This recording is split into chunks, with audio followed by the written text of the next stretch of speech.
তো বন্ধুরা, তোমাদের সিআইএসএফে ট্রেডসম্যান ভ্যাকান্সি কিন্তু ফাইনালি প্রকাশিত হয়ে গেল। একদম ঠিক শুনছো, 1161টা ভ্যাকান্সি তোমাদের বেরিয়ে গেছে সিআইএসএফ ট্রেডসম্যানে। ট্রেডসম্যানের মধ্যে তোমাদের কিন্তু অনেক রকম পোস্ট রয়েছে, ঠিক আছে? তো কবলার রয়েছে, ট্রেলার রয়েছে, মালি রয়েছে, গার্ডেনার রয়েছে, আরও অনেক রকম পোস্ট কিন্তু তোমাদের রয়েছে। একটা শর্ট নোটিস প্রকাশিত হয়ে গেছে তোমাদের সিআইএসএফে। যারা ট্রেডসম্যানের জন্য ওয়েট করছে তাদের জন্য খুব সুখবর। দু একদিন আগে আমি তোমাদের ভিডিও করে বলে দিলাম যে তোমাদের আসাম রাইফেল ভ্যাকান্সি কিন্তু বেরিয়ে গেছে। ওটা কিন্তু তোমাদের ট্রেডসম্যান, আসাম রাইফেল ট্রেডসম্যান, আবার এখন সিআইএসএফ বেরিয়ে গেছে।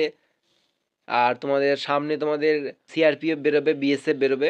তো যাই হোক বন্ধুরা, তোমাদের সমস্ত ডিটেলস আমি বলে দেবো এই সিআইএসএফ রিক্রুটমেন্টে কোন কোন পোস্টে ফর্ম ফিল আপ হবে, ঠিক আছে? হাইট কত রয়েছে, চেস্ট কত রয়েছে, কারা কারা আবেদন করতে পারবে, আবেদন করার বয়স সীমা কী রয়েছে, এজ লিমিট, এডুকেশন কোয়ালিফিকেশান কী রয়েছে, আগে মাঠ হবে নাকি আগে পরীক্ষা হবে, ঠিক আছে? Selection process A to Z তোমাদের আমি বলে দেবো এই ভিডিওটির মাধ্যমে, ঠিক আছে?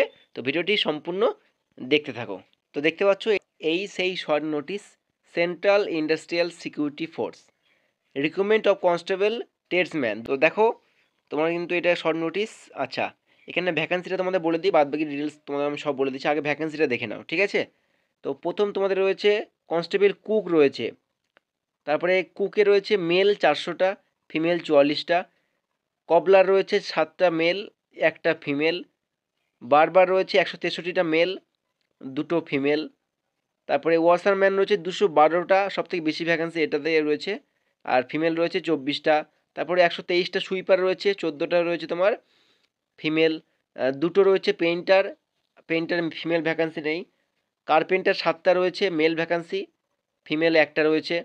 ইলেকট্রিশিয়ানে 4টে রয়েছে, মেল এবং ফিমেল একটাও নেই। মেল মালি রয়েছে 4টে, ফিমেল নেই।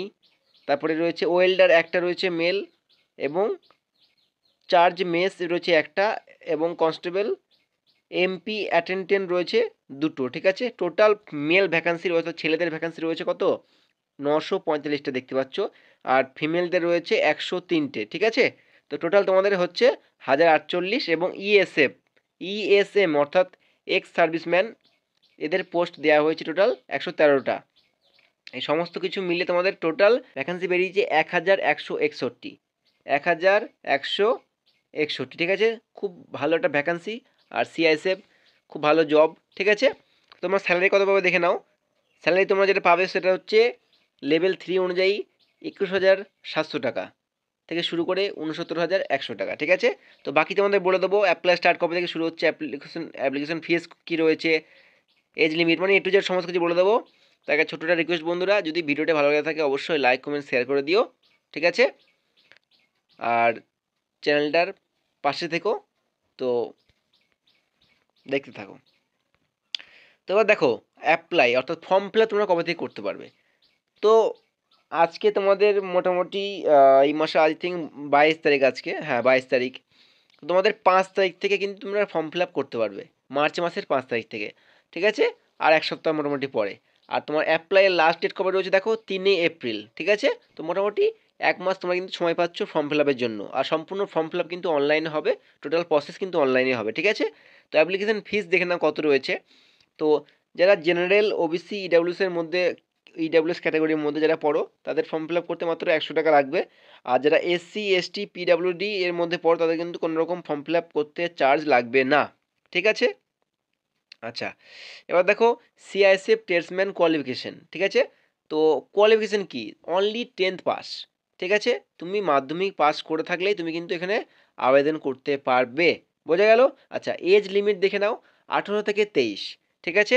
18 থেকে 23। এবার তুমি যদি এসসি বা এসটি হয়ে থাকো তাহলে তুমি 5 বছরের ছাড় পেয়ে যাবে বয়সের, এবং তুমি যদি ওবিসি হয়ে থাকো তাহলে তুমি কিন্তু 3 বছরের বয়সের ছাড় পেয়ে যাবে এক্সট্রা, বোঝা গেল? আচ্ছা, তোমাদের বয়স ধরা হবে। অনেকে কোশ্চেন, দাদা বয়স কবে থেকে ধরা হবে? কারণ অনেকের বয়স হয়তো 2-1 দিনের জন্য মানে বেশি বয়স হয়ে যাচ্ছে বা কম বয়স হয়ে যাচ্ছে। তো দেখো তাদের জন্য বলে দিই, 1/8/2025 অর্থাৎ জুলাই মাসের 1 তারিখ থেকে তোমাদের কিন্তু বয়স ধরা হচ্ছে 2025-এর, বোঝা গেল? আচ্ছা, শুধু বয়স না, তোমাদের তুমি যদি মনে করো মাধ্যমিক পরীক্ষা দাওনি বা দিয়েছো, যাই হোক না কেন, মাধ্যমিক পরীক্ষা এই যে তোমার যে ডেটটা রয়েছে বা তোমার এখানে কিন্তু নোটিশে মেনশন করে দিয়েছে, খুব ইম্পর্টেন্ট বিষয়, এটা দেখে নাও। এই যে বলছে এজ 1/8/2025 এবং দেখো education qualification and caste certificate. তো তোমার যদি কাস্ট সার্টিফিকেট করে থাকো, সেটা এসসি হোক, ইডাব্লিউএস হোক, ওবিসি হোক, সেটা কিন্তু এই যে 3/4/2025 ডেট, মানে 3 অর্থাৎ এপ্রিল মাসের 3 তারিখ পার করে গেলে তোমার কিন্তু এডুকেশন সার্টিফিকেট অর্থাৎ মাধ্যমিক পাস করে থাকলে তোমার কিন্তু সেটা মানে এই পোস্টে তুমি আবেদন করতে পারবে না। এছাড়া তুমি যদি কাস্ট সার্টিফিকেট বানিয়ে থাকো ইডাব্লিউএস, এসসি, ওবিসি, এসটি, তাহলে তোমার কিন্তু এই ভর্তিতে তোমার কিন্তু সেটা লাগু হবে না, মানে তোমার এই কার্যকর হবে না, ঠিক আছে? সেটা কিন্তু স্পষ্টভাবে কিন্তু বলে দেওয়া রয়েছে। তো এই ডেটটা তোমার মনে করবে, ক্রুশিয়াল ডেট এটা, ঠিক আছে? তো এপ্রিল মাসের 3 তারিখ তোমাদের কিন্তু ক্রুশিয়াল ডেট রয়েছে। ওকে, তো এই হচ্ছে তোমাদের ডিটেলস দিলাম। আর দেখে নাও এবার তোমাদের সিলেকশন প্রসেস যেটা রয়েছে। তো প্রথমে তোমাদের কী হবে, প্রথমে তোমাদের মাঠ হবে, ঠিক আছে? মাঠ কয় মিনিটে করতে হবে তোমাদের ছেলেদের এবং মেয়েদের, সেটা আমি বলে দিচ্ছি। তো প্রথমে তোমাদের পিএসটি হয়ে যাবে। তারপর তোমাদের কী হবে, রিটেন এক্সাম হবে।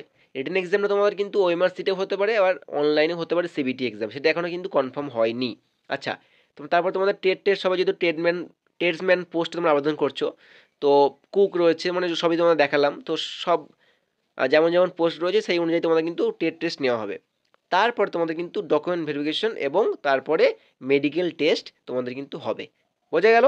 আচ্ছা, এইভাবে তোমাদের সিলেকশন প্রসেসটা কমপ্লিট করানো হবে।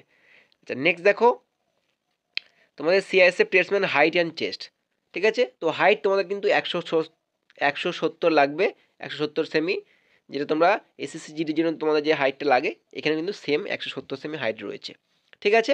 আর মেয়েদের জন্য হাইট রয়েছে 157 সেমি ছেলের কাছে, আর ছেলেদের জন্য 170 সেমি, ঠিক আছে? কিন্তু এখানে চেস্ট কম, মানে এসএসসি জিডিতে যেমন 80 থেকে ধরা হয়, 80 সেমি থেকে, ঠিক আছে? এখানে কিন্তু সেটা লাগবে না, ঠিক আছে? এখানে তোমাদের কিন্তু 78 সেমি টু 83 সেমি, ঠিক আছে? 5 সেমি তোমার কিন্তু ফোলাতে হবে। তোমার 78 থেকে 83 সেমি লাগবে তোমার চেস্ট, ঠিক আছে? নর্মাল 78 তোমার লাগবেই। বোঝা গেল? আচ্ছা, নেক্সট দেখো যে পিএসটি তোমরা যেটা করবে, ফিজিক্যাল স্ট্যান্ডার্ড টেস্ট, তো সেটা হচ্ছে তোমাদের মেল ক্যান্ডিডেট বা ফিমেল ক্যান্ডিডেট কতটা দৌড়াতে হবে তোমার দেখে নাও। 1600 মিটার 6.5 মিনিটে, অর্থাৎ যেটা আমাদের কলকাতা পুলিশ বা বেঙ্গল ডাব্লিউপি, মানে ওয়েস্ট বেঙ্গল পুলিশে যেটা আমাদের ফিজিক্যাল রয়েছে, সেই সেম ফিজিক্যাল কিন্তু, ঠিক আছে? তো আশা করি ফিজিক্যাল নিয়ে কারো সমস্যা হবে না। আর এটাই ফিমেলদের দেখে নাও, ফিমেলদের 800 মিটার 4 মিনিট সময় কিন্তু দেওয়া হবে।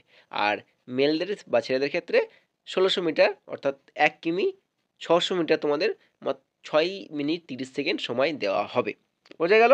আচ্ছা, আর তেমন কিছু তোমাদের ইম্পর্টেন্ট নেই, তোমাদের যেগুলো ইম্পর্টেন্ট ছিলাম সব বলে দিয়েছি, তোমাদের গুছিয়ে সব বলে দিলাম। ওকে, তো তোমরা কিন্তু আর 1 সপ্তাহ পর থেকে ফর্ম ফিল আপ করতে পারবে। এটা তোমাদের কিন্তু একদম অফিসিয়ালি নোটিশ বন্ধুরা, ঠিক আছে? কোনো ফেক, এটা কিন্তু একদম অফিসিয়ালি নোটিশ। তো নোটিশটা তোমার দেখতে হয় বা দেখতে চাও, আমার টেলিগ্রামে জয়েন করে নাও। টেলিগ্রামে কিন্তু আমি সেন্ড করে দেবো, বা হোয়াটসঅ্যাপ গ্রুপ, ঠিক আছে? টেলিগ্রাম বা হোয়াটসঅ্যাপ গ্রুপ আমি সেন্ড করে দেবো। তোমরা কিন্তু এই অফিসিয়ালি নোটিফিকেশানটা তোমরা দেখতে পারবে, ঠিক আছে? তো ভিডিওটি ভালো লাগে থাকলে অবশ্যই লাইক, কমেন্ট, শেয়ার করে দিয়ে সাবস্ক্রাইব করে দিও। দেখা হচ্ছে খুব তাড়াতাড়ি নেক্সট কোনো ভিডিওতে। জয় হিন্দ।